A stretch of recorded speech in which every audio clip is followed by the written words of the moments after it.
everyone, and welcome to the Shape Your Future Healthy Kitchen, sponsored by TSET. I'm Heidi. I am here with Chef Val from OUTU School of Community Medicine.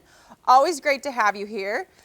We are definitely in the heat of summer. Right. So what are we making today? So we're making a cool cucumber tomato salad. I like the cool added in there. I mean, you're not going to turn your oven on, you're not going to cook anything, blanch anything, you're just going to chop some things up and add it together and you're done, right? And eat. Okay. Okay. All right, so we have cucumber and tomato here. I just wanted to show you one thing. So this is a cucumber that we went ahead and used a spoon to kind of scrape the seeds out, and that's just going to keep your salad from getting too watery when it sits for a day or two. That's a good tip. So you can just do some slices. Okay. These are going to be like little half moons.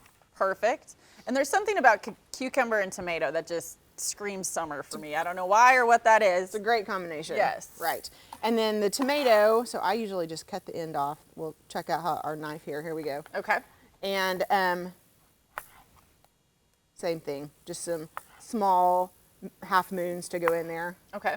And this again is just a nice way to get some of your additional veggies into your diet. Right. Along with like as a main course, side dish, either or. Right. Okay. In anything that you're having, this is going to be a nice complement to it, just about. Okay. Right? Perfect. Okay. All right, so again, easy peasy, especially if all your vegetables are chopped for you, right? Right. Okay. If it could just be set up this way.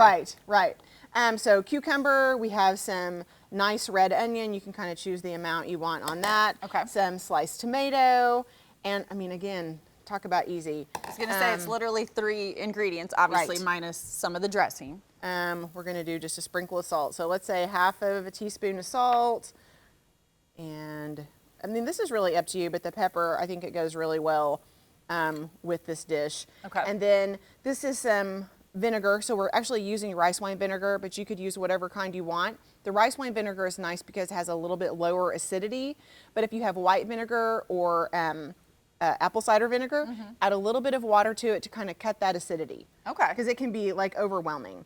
And that just goes on. And this is just kind of your marinade, your It's just a dressing. dressing. Yeah, it's like a vinaigrette. I guess, kind yeah, of. dressing would be the way to say it, not marinade. And so a little bit of olive oil that goes on there. And many times we'll say, oh, you need to use canola oil for a lot of things that we're cooking or making. But in this case, I'm going to say the olive oil is going to give it a little bit more flavor. Okay. And that's what you had just poured in, correct? Yes. Okay. A Because little all of a bit sudden you olive can oil. just, again, I wish we had, smell-o-vision, because Right. you don't, but it smells amazing. It does. And it just looks so fresh and crisp, a perfect summer complement. So you can just take a little taste of that if you would like to. And, you know, this is one of those things that would be better if you let it sit for 30 minutes or so. Right. Even out of the refrigerator. It's just going to help those flavors meld. Then stick it in the fridge. But you can make this and it's going to last 2 or 3 days for sure. Nice and crisp. Yes, and it's so just fresh, refreshing is the perfect word for it. I love this, and it'll be a great compliment to any fish, chicken, any of that sort Your cookouts. Perfect, thank you. As always, if you want to learn more about this recipe or any of the other recipes, go ahead and head to kjrh.com.